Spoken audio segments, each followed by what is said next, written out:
Hi, I'm Dr. Boyce Watkins from Your Black World, and thank you for checking us out. I was on Facebook the other day. Social media. I always think it's interesting to hang out and see what there is to say that I said I saw.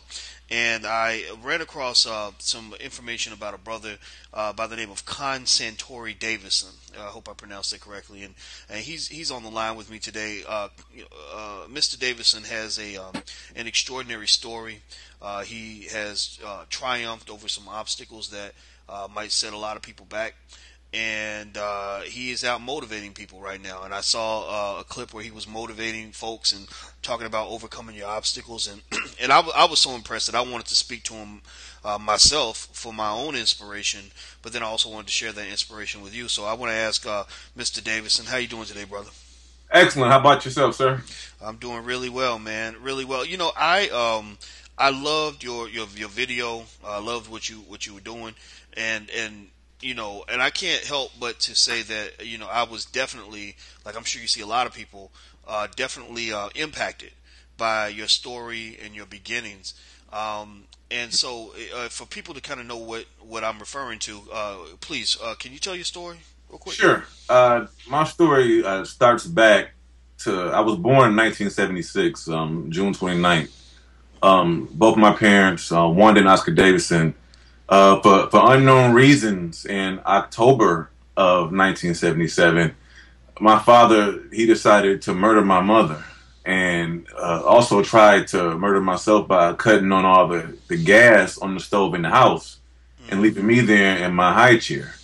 Fortunately, the police were able to get inside the house and rescue me before the house exploded, but also he was found 2 days later where he had shot himself in the chest. Now, all of this till I was 18 years old. And that's really the key to the story, is that I was raised by my mother's parents, my grandparents, Robert and Cotio Smith. And, they made it a point not to tell me and not let anyone talk about it around me. And for years, all I thought was that they just got sick and died, until I kind of felt something was fishy, something just didn't add up. It had to be more to it. And I went on the microfiche at the library in my first year of college, and I went through every Detroit newspaper day in October till I found the news clips of what happened. And as I've had time to reflect on that over the years, I understand why they did it, and it really makes perfect sense, because part of the basis of what I talk to kids about, especially kids from troubled backgrounds, is not letting those past experiences define them. Because a kid will have a dad or a mom that's locked up, a dad or a mom that's on drugs or lost to the streets that have passed away, and the surrounding community a lot of times will make excuses for him. That kid gets in trouble at school, they'll say, well, things like that happen to kids like him.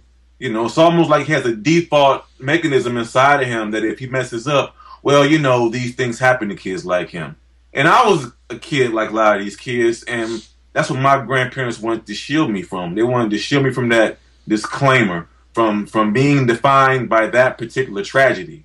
They never, nobody was allowed to talk about it, and they were protecting basically my mental state, my self-esteem, my self-awareness, from thinking what's wrong with me that this had happened to me, and hearing that over and over again, might have changed my perspective and how I navigated myself through life. Wow.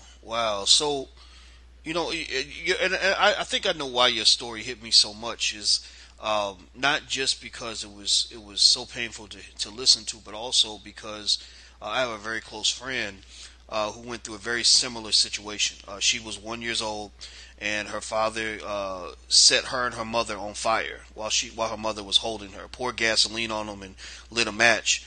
And so her mother died. She had burns all throughout her body. And now in her case, her father lived. And she actually asked her father about this, what happened and why he would do such a thing. And I can't imagine what, must go through your mind as you're piecing this together. Did you ever get a chance to talk to your father's side of the family at all? Yeah, I have a great relationship with them. And one key thing here is that my grandparents never said one negative word about my father my whole life. Wow. And I want, I always like people to put that in perspective because in this day and age with the baby daddy, baby mama, and you ain't gonna be nothing like your daddy and your dad is. Listen here, my father did the worst thing possible, and they never, ever, ever uttered one negative word to me in front of me. Never had a bad thing to say about him, and that speaks volumes, of the intellect and their integrity as well. And thus, I was able to have a great relationship with my aunts on that side of the family and my cousins, see them regularly. I was able to live out as a normal child without having all these misconceptions and things verbally hanging over me and no preset opinions forced into my head. So, and I always felt that was key because, like I know, mothers sometimes have some choice words, and a lot of times they're deserving, but that don't mean they need to be said. Wow. Now you have a family of your own now, right? You told me Yes, sir. you've been married 8 years. Is that right? Yep, 2006, November 8th. You got 4 kids, huh? Yes, sir. Keep me busy. All right. And I went to your website, which people should check out. It's kahnd.com. That's KAHND.com. KAHND.com. And I was clicking through the pictures, and you have these amazing pictures of this beautiful African American family, and I think right there that's very inspirational, particularly given that we live in a world where the stereotype of the black family is not always a positive one, right? Right. And I think that it's interesting that it seems to me that you. Even though all of us know marriage is not perfect, we know family. There's a lot of hard work, a lot of turmoil you got to endure to keep that family structure together. But it seems that you have a philosophy on family and fatherhood that is quite admirable. Can you tell me a little bit about that? What's your perception on the black family, fatherhood, and your role as the head of your household? My perception, I'm also work as a wedding photographer. And a lot of times, husbands, fathers, they put me to the side and say, "Oh, okay, Kahn, what do you have to say? What's your big advice?" And I say, from a man perspective, choose your battles wisely. Because you can't act the fool. You can't take it from 0 to 10 on everything. That requires patience. Choose your battles. And a lot of it, I watch my grandparents rarely have any type of argument. And when they did, I'm sure they went out their way to make sure it wasn't in front of me. And I watched my grandfather wait for my grandmother to get ready for church, which would seem like it take her 2 hours to put on one dress. I watched him take her to the mall and sit there, follow behind her, and she would go to one store, then 5 more, then 2 hours later go back to the original store she went to, and get the first thing she saw. And he would he had so much patience, so much. And in this day and age, I always feel that's what a lot of us lack. Wives, mothers, men, women, is a lot of it is patience. We want to hit that escape button. I can't do this anymore. This is not working. I tell you what, boys. I had a coworker years ago, was a millionaire twice over, and he blew it both times. And that second time, he said his wife completely treated him like dirt for 10 years. 10 years. They had to, they had already been married 15, but the next 10, she just completely disrespected him as much as she could for 10 years. And, they're still happily married. And I said, well, why would you stick to that? He said, well, that was my wife. Sometimes you go through things that last 10 days, 10 months. For whatever reason, that lasted 10 years. And Wow. so I've made it, it's by far not easy, but, we've always presented with so many options. It's not even that the grass is greener. It's just it seems like there's 10 or 20 different lawns to choose from to move to in these days. So people are so quick to, well, I don't need you, and I hear it. So, like I said, just patience and choosing your battles wisely.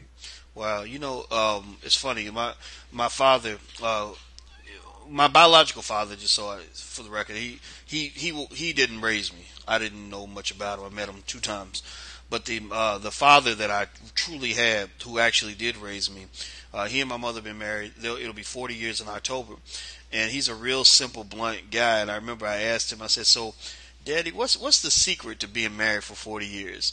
He said, "The secret is that I didn't get divorced." And, and